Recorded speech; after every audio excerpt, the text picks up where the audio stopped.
সামনেই রয়েছে বিয়েবাড়ি, অথচ পার্লারে যাবার মতো সময় নেই, ত্বকের অবস্থাও বেহাল, ঠিকমতোভাবে নিজের যত্ন নিতে পারছো না, তাহলে বলবো ঝটপট করে আজকের রেমেডিগুলো দেখে নাও। আজকে আমি তোমাদের সঙ্গে শেয়ার করব টক দইকে তোমরা ত্বকের যত্নে কীভাবে ব্যবহার করতে পারো। টক দইয়ের আজকে অনেকগুলো রেমেডি তোমাদের সঙ্গে শেয়ার করব, তার মধ্যে যেটা ভালো লাগবে সেটাকে তোমরা অবশ্যই ব্যবহার করতে পারো। তো চলো দেখে নেওয়া যাক। সবার প্রথমে নিয়ে নিচ্ছি 1 চামচ মতো টক দই, তার সঙ্গে মিশিয়ে নেব অল্প পরিমাণ গুঁড়ো হলুদ আর অল্প পরিমাণ মধু। এরপরে এই তিনটে জিনিসকে খুব ভালোভাবে মিশিয়ে নিয়ে পুরো মুখের মধ্যে লাগিয়ে নেব। হলুদ আমাদের ত্বকের রঙকে উজ্জ্বল করতে সাহায্য করে, আর টক দই আমাদের ত্বকের মধ্যে থাকা যে কোনো রকমের কালো দাগছোপকে খুব সহজে দূর করে। আমি আজকে তোমাদের সঙ্গে অনেকগুলো রেমেডি শেয়ার করব, তার মধ্যে যেটা তোমাদের পছন্দ হবে সেটাকেই তোমরা ব্যবহার করতে পারো। প্যাকটাকে পুরো মুখের মধ্যে লাগিয়ে কিছুক্ষণ রেখে দেবো। যখন দেখবে এটা একটু শুকনো হয়ে গেছে, তারপর সেটাকে নর্মাল জল দিয়ে ধুয়ে নেব। এই রেমেডিগুলো তোমরা ছেলেরাও কিন্তু ব্যবহার করতে পারো, কিন্তু যে কোনো রেমেডি করার আগে একটু সময় নিয়ে ধৈর্য নিয়ে করতে হবে, তাহলে কিন্তু তোমরা অবশ্যই ফলাফল পাবে। এরপর ব্যবহার করে নেব রোজ ওয়াটার টোনার হিসাবে। তোমরা তোমাদের পছন্দ মতো যে কোনো টোনার কিন্তু ব্যবহার করতে পারো। দ্বিতীয় রেমেডিতে আমি সবার প্রথমে ফেসটাকে খুব ভালোভাবে নর্মাল জল দিয়ে ধুয়ে নেব। তারপর ব্যবহার করে নিয়েছি এখানে টক দই, অল্প পরিমাণ চালের গুঁড়ো আর নারকেল তেল।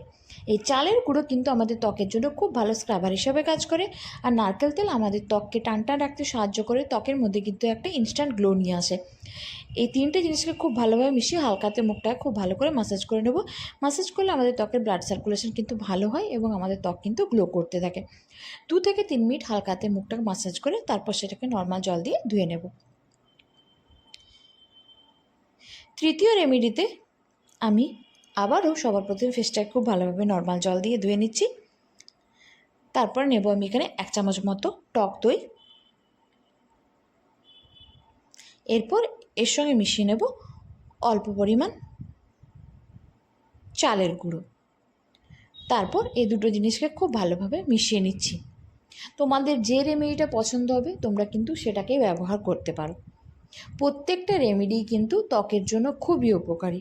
2 থেকে 3 মিনিট হালকাতে মুখটা ম্যাসাজ করে আবারও ত্বকটাকে খুব ভালোভাবে নর্মাল জল দিয়ে আমি এখানে ধুয়ে নিচ্ছি। সপ্তাহে 3 থেকে 4 দিন অন্তত পক্ষে তোমরা কিন্তু এই রেমেডিটা ব্যবহার করো, তাহলেই কিন্তু তোমরা ত্বকের মধ্যে পার্থক্যটা ধীরে ধীরে বুঝতে পারবে। এর পরের রেমেডির জন্য আমি আবার সবার প্রথমে নিয়ে নিচ্ছি 1 চামচ মতো টক দই। এর সঙ্গে মিশিয়ে নেব অল্প পরিমাণ হলুদ গুঁড়ো আর অল্প পরিমাণ নারকেল তেল। এরপর এই তিনটে জিনিসকে খুব ভালোভাবে মিশিয়ে নিচ্ছি। তারপর সেটাকে আমি আমার ত্বকের মধ্যে ব্যবহার করে নেব।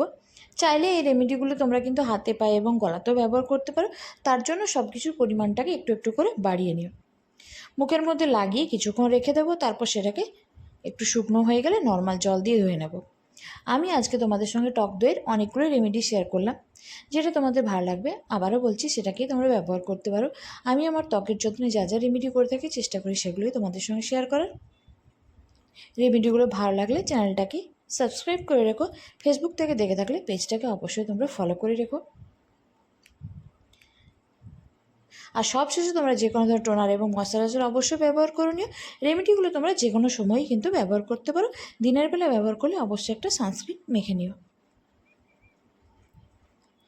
এর পরের রেমেডিতে আমি আবারও নিয়ে নিচ্ছি 1 চামচ মতো টক দই, আর এর সঙ্গে মিশিয়ে নেব অল্প পরিমাণ বেসন। তারপরে এই দুটো জিনিসকে খুব ভালোভাবে মিশিয়ে নিয়ে পুরো মুখের মধ্যে লাগিয়ে নেব। বেসনও কিন্তু আমাদের ত্বকের জন্য খুবই উপকারী। 2 থেকে 3 মিনিট হালকাতে মুখটাকে খুব ভালোভাবে ম্যাসাজ করে নিয়ে তারপর সেটাকে নর্মাল জল দিয়ে ধুয়ে নেব।